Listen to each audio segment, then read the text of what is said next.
Hey Music Club, welcome back to week 4. So we're just going to jump right into songwriting. This week's going to be really fun. We're going to be talking a bit about the mechanics of a song and the different parts and components. But then also Claire's going to do a really awesome tutorial on some ukulele and 2 chords for that. So for the mechanics of the song, we need to understand just a little bit of basics before we jump into songwriting. And the first thing that we're going to talk about today is melody. So many of you have probably heard of what a melody is, but let's just talk a little bit more about it, and it might make a little bit more sense with it written and explained. So what is a melody? A melody is a bunch of notes or sounds organized into a musical idea. Have you ever listened to a song and then later in the day start humming the song? Well, the thing that you're humming is the melody. So the next question is, what's the difference then between melody and lyrics? And this is a really important question to ask ourselves. So if melody is the notes or the sounds organized into the musical idea, then lyrics are the actual words of the song. So when we sing a song, when we're singing the actual words, we're singing the lyrics. So melody is the sound of the song, and the lyrics are the words of the song. So next we're going to talk about the bridge. We're also going to be talking about what a chorus is, and then what a verse is. All right. So now that we know what a melody is and what lyrics are, we're going to talk a bit about what a verse is. So what is a verse? A verse is similar to a poetic stanza. It usually consists of rhyming lyrics, most often with an AA, BB, or an AB, AB rhyme scheme. So we talked about what those rhyme schemes were last week, so you should have a little bit of familiarity with them, but if not, just go back to last week's video and watch that, and that should make a lot more sense. So a verse tells us what the song is going to be about. It's kind of that story that unfolds in the song. Usually, a song has multiple verses. Typically, they have different lyrics in each verse, but the same melody. So it'll sound the same, but just with different lyrics. So we're going to talk a bit more about a chorus and what that is, and then also a bridge, and then we'll kind of put it together real quick, and it should make a little bit more sense for you. All right, so now that we know what a verse is, let's talk about what a chorus is. And a chorus is a repeated section of a song. So when we listen to a song, just that repeated part in that song is the chorus. And that's a really simple version or definition of what a chorus is. But let's talk a little bit more about it. It's also known as a hook or a refrain, depending on how it's written.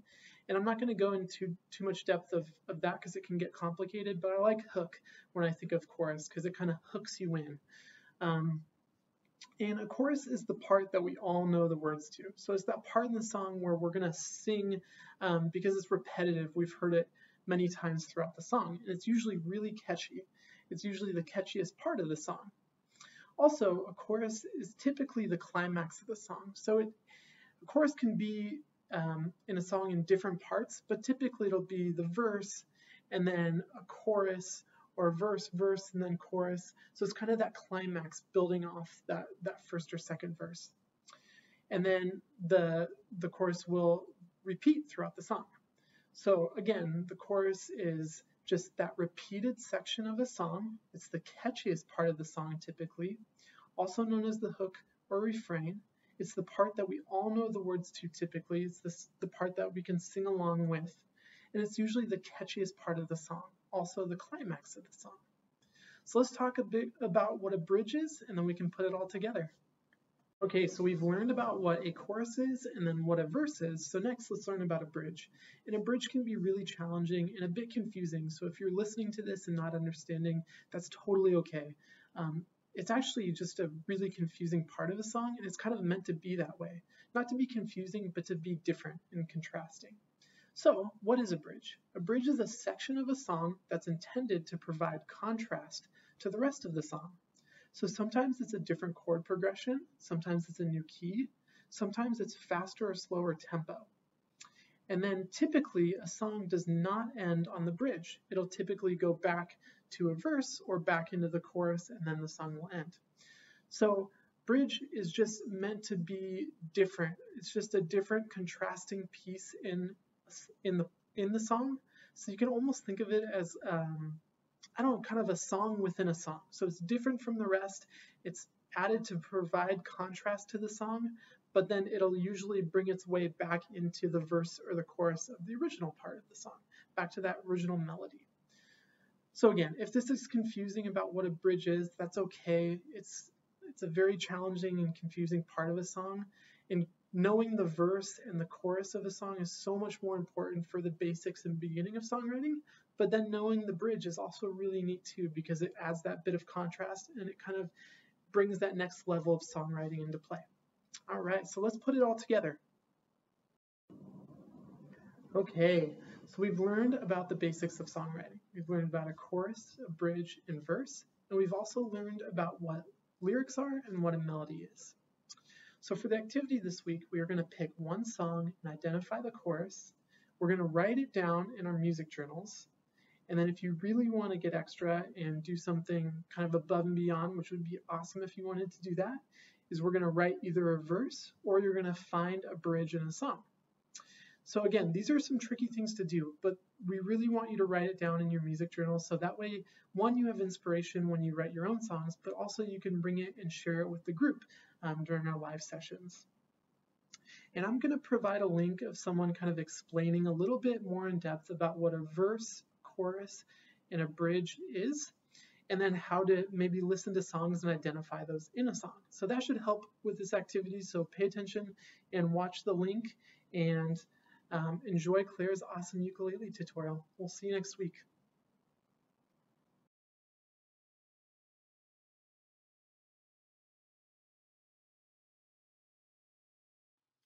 Hi Music Club, welcome back to our fourth video. In this video, I'm going to teach you 2 new chords and 1 strumming pattern. So last week, you learned how to do a C and an F chord. And this week, we're going to learn how to do a G and a D chord. Okay, and they are a little bit more difficult than the C and the F chord because they add 1 more finger. So remember, we have our fingering. This is finger number 1, 2, 3, and 4. So you hold your ukulele, make sure it's in tune, hold it in the crook of your arm, and for our D chord, we're going to use our first 3 fingers, and they are going to go on the first 3 strings.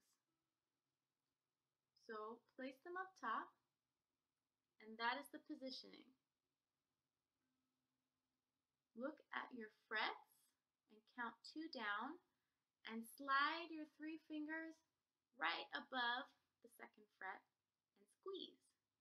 And that is your D chord. You have to squeeze kind of hard, and if you have longer fingernails, you might need to cut them so that you can actually press your fingers down.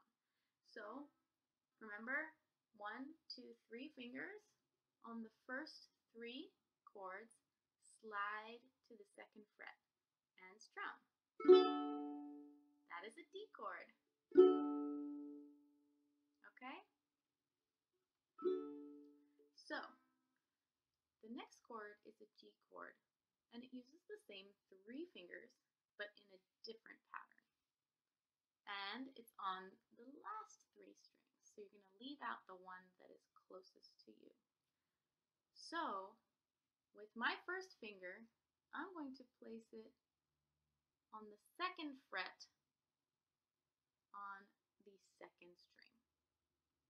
With my 3rd finger, I'm going to place it on the 2nd fret on the 4th string, so the one closest to the ground. And then my 3rd finger, I'm going to stretch it and place it on the 3rd string on the 3rd fret. So here is a close-up of my fingers. That is what they look like, and I'm pressing pretty hard. Okay, so let's try it again. I'll get a little closer. So I'm going to take my first finger, put it on the 2nd string, slide it to the 2nd fret, take my 2nd finger, put it on the 4th string, and slide it to the 2nd fret, and then take my 3rd finger and place it right between on the 3rd string on the 3rd fret. And then squeeze with your thumb in the back, squeeze, There you go. That is a G. So you can practice going back and forth between the G and the D.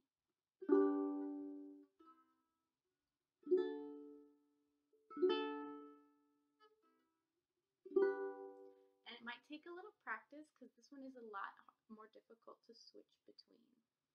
Okay, so we have 4 chords now. You have your C, we have your F, and the D, and a G. So 4 chords to practice. You can put them in any order you want and go slowly at first, making sure you have the right fingering. I'm going to also include a similar chart that I did last time for how you're going to do your fingering and the positioning for the D and the G. The next thing that I would like to teach you guys is just a simple strumming pattern. There are a lot of different kinds of strumming patterns, but the easiest and simplest is just a down, up, down pattern.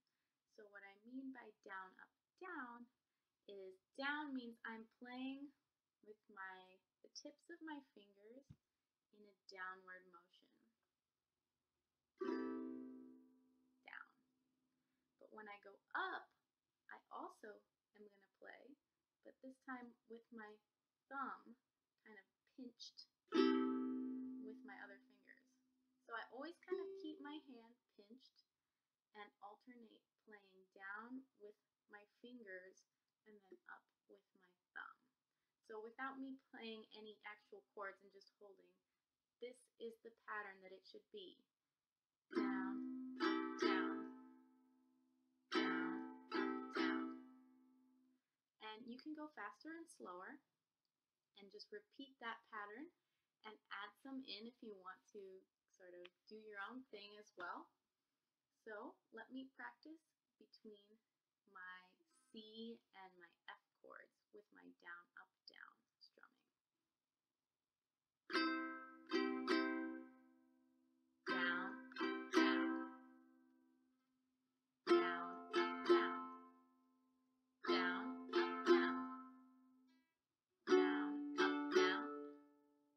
Down, up, down. Down, up, down. Okay? So, I hope you guys have a ton of fun with what you've learned today and that you can start putting together everything that you've learned in all 4 videos. See you guys on Thursday. Bye!